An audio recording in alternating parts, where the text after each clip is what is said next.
I don't know what you're talking about. I was asleep all night. I heard the siren, same as everyone else. Ma'am, we have doorbell footage of you walking to this driveway at 2:47 this morning with a gasoline container. That footage doesn't prove anything. It's my car. Margaret, you burned my car. Ma'am, you're under arrest. HOA President Margaret Kensington of the Whispering Pines Community Association had fined a homeowner on Cedarwood Drive $250 for temporarily parking his car in his own driveway while he cleared space in his garage to sell a second vehicle. And when he calmly explained the situation and asked for a few more days, she refused to listen and threatened escalating penalties and a formal lien against his property if the car was not moved immediately. What she didn't know was that her fixation on that single parked car was about to consume her completely. That she would be caught on a neighbor's security camera pouring gasoline around the vehicle in the middle of the night. And that by sunrise she would be facing felony arson charges that would end not just her position on the board, but her freedom for years to come. Before we go further, what city or country are you watching from? Drop it in the comments or represent with a flag. We love seeing where you're tuning in from. If you enjoyed this video, make sure to hit that subscribe button to HOA Conflicts. Arthur Gallagher, 44, had lived at 8214 Cedarwood Drive in the Whispering Pines subdivision of Collin County, Texas, since 2016. He worked as a project estimator for a commercial construction firm in Dallas, a steady and unremarkable job that had allowed him to build a comfortable, quiet life on a street where he rarely had reason to interact with the HOA at all. He owned two vehicles, a work truck he used daily, and an older sedan he had kept for years as a backup, and by early spring he had decided it was time to sell the sedan. He listed it online, scheduled a buyer to come look at it that weekend, and in the meantime moved it out of his two-car garage to make room for a contractor who was coming to repair a section of drywall. Along the garage's back wall, the sedan ended up parked in his driveway, and that was where the trouble began. Margaret Kensington had been HOA president of Whispering Pines for 6 years and had built a reputation among residents for noticing small things and treating them like major violations. She lived 3 houses down from Arthur on the same side of the street, and neighbors would later describe her attitude toward him as unusually personal, colored by something that seemed to go beyond typical HOA enforcement. She had commented more than once at community gatherings about homeowners who, in her words, thought they could park however they wanted without consequence.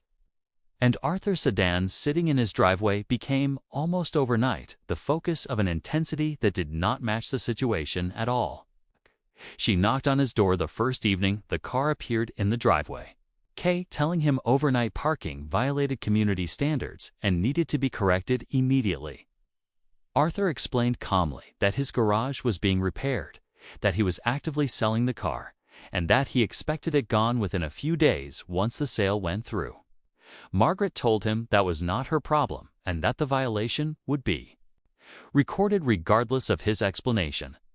The following morning, a notice appeared in his mailbox, citing Whispering Pines Provision 4.24 unauthorized overnight parking, along with a $250 fine. Arthur looked up Provision 4.2 that evening and found it covered commercial vehicle signage, not personal parking arrangements of any kind. Richard Brooks, 68, who lived directly across the street at 8215 Cedarwood Drive, mentioned to Arthur a few days later that he had noticed Margaret walking past the sedan slowly on 2 separate mornings, lingering long enough that Richard found it strange. Arthur thanked him for mentioning it, filed the notice away, and continued waiting for his buyer to finalize the sale, with no idea that Margaret's fixation on his car was about to become something far more dangerous than a fine. Arthur did not pay the fine and did not move the car, since the drywall repair in his garage was still ongoing, and his buyer was not scheduled to pick up the sedan until the weekend.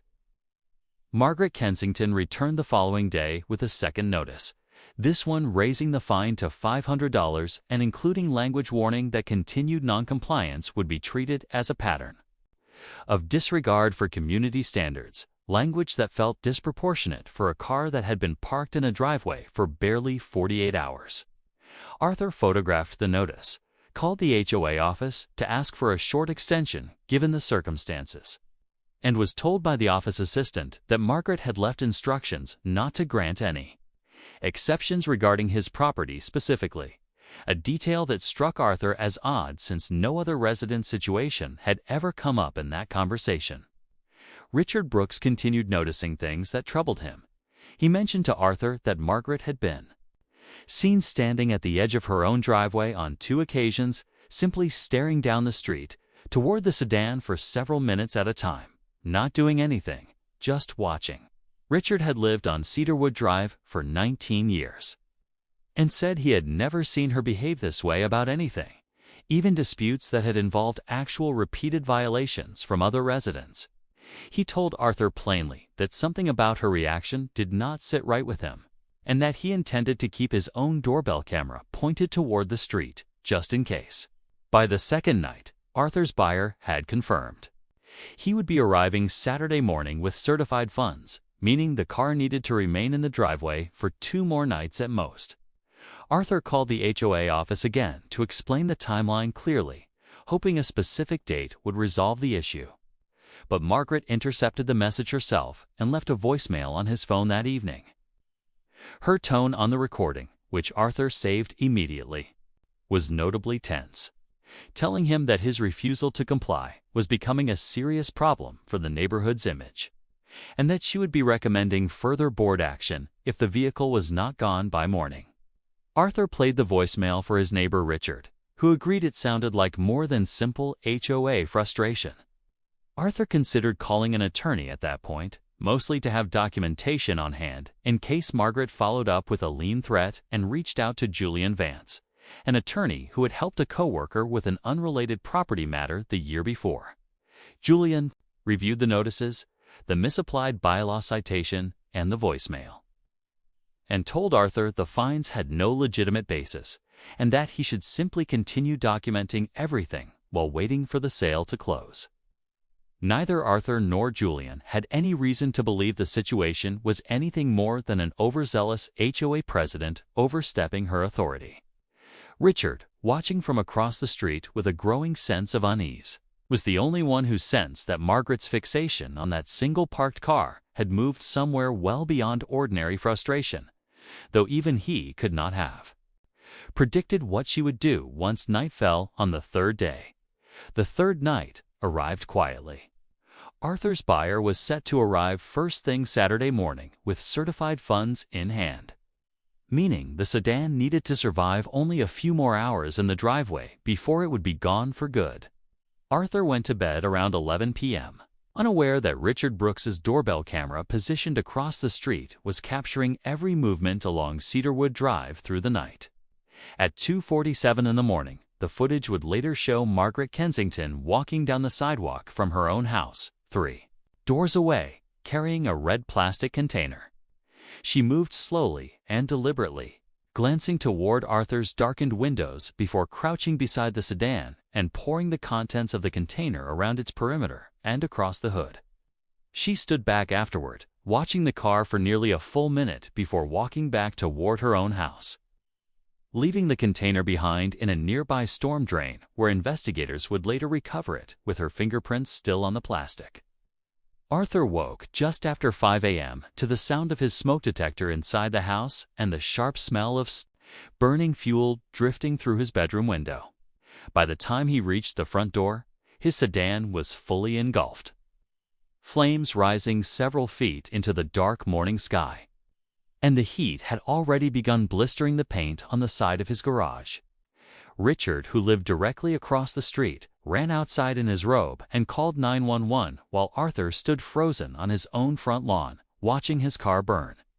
Fire crews arrived within minutes and had the blaze under control before it could spread to the house itself, though the sedan was a complete loss. Detective Lawson responded to the scene. Once fire investigators confirmed the presence of an accelerant, and Richard wasted no time telling him about the doorbell footage sitting on his home security system. Detective Lawson reviewed the recording within the hour. Watching Margaret Kensington walk calmly down the sidewalk, pour gasoline around a vehicle that was not hers, and walk away without a shred of hesitation. Detectives arrived at Margaret's front door before 9 a.m. that morning. She answered, still in her robe, visibly unsettled at the sight of police cruisers on her lawn, and was placed under arrest before she said a single word in her own defense.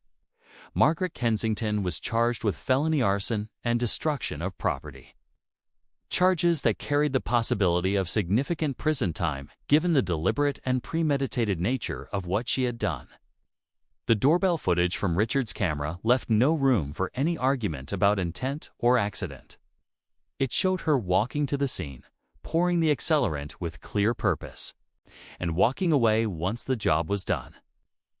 The gasoline container recovered from the storm drain, still bearing her fingerprints, closed off any possibility of denial before her case ever reached a courtroom.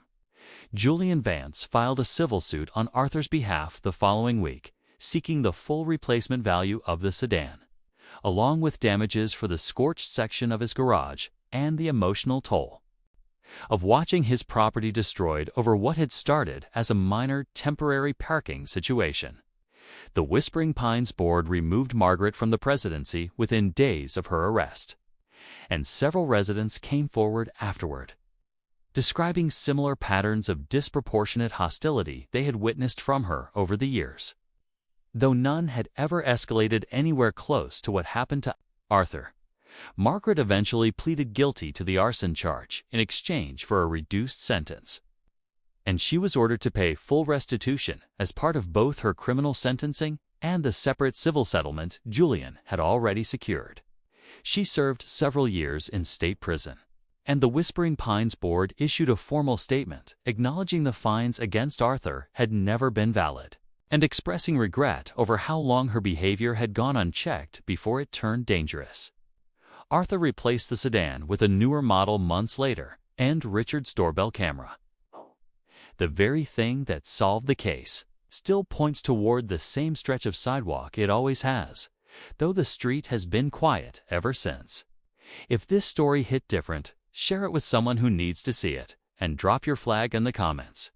Subscribe to HOA Conflicts, and we are nowhere near done.